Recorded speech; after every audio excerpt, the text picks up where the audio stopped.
উত্তর বঙ্গোপসাগর ও তৎসংলগ্ন উপকূলীয় এলাকায় একটি লঘুচাপ সৃষ্টি হয়েছে।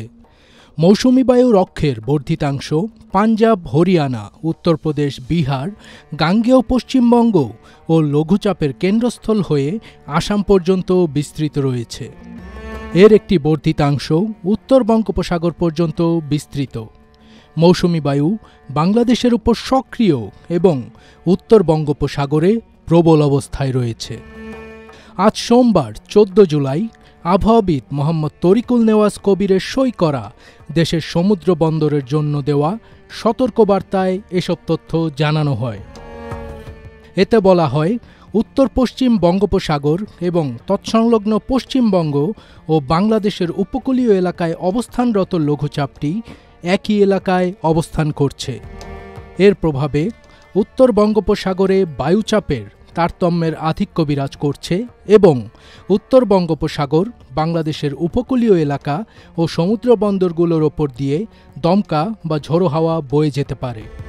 এ সময় চট্টগ্রাম, কক্সবাজার, মোংলা ও পায়রা সমুদ্র বন্দরগুলোকে ৩ নম্বর স্থানীয় সতর্ক সংকেত দেখিয়ে যেতে বলা হয়েছে।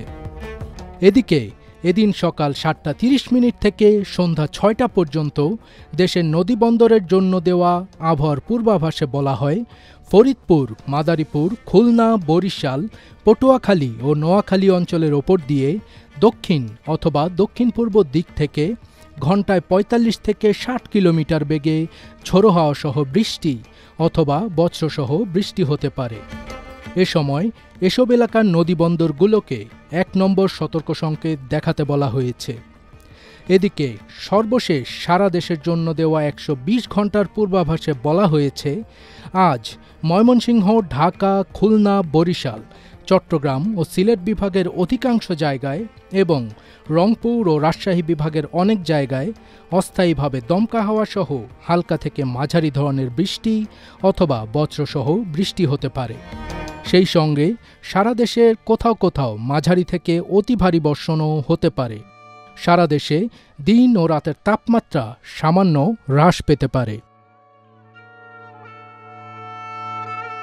ফাজবির তাজ, ATN বাংলা।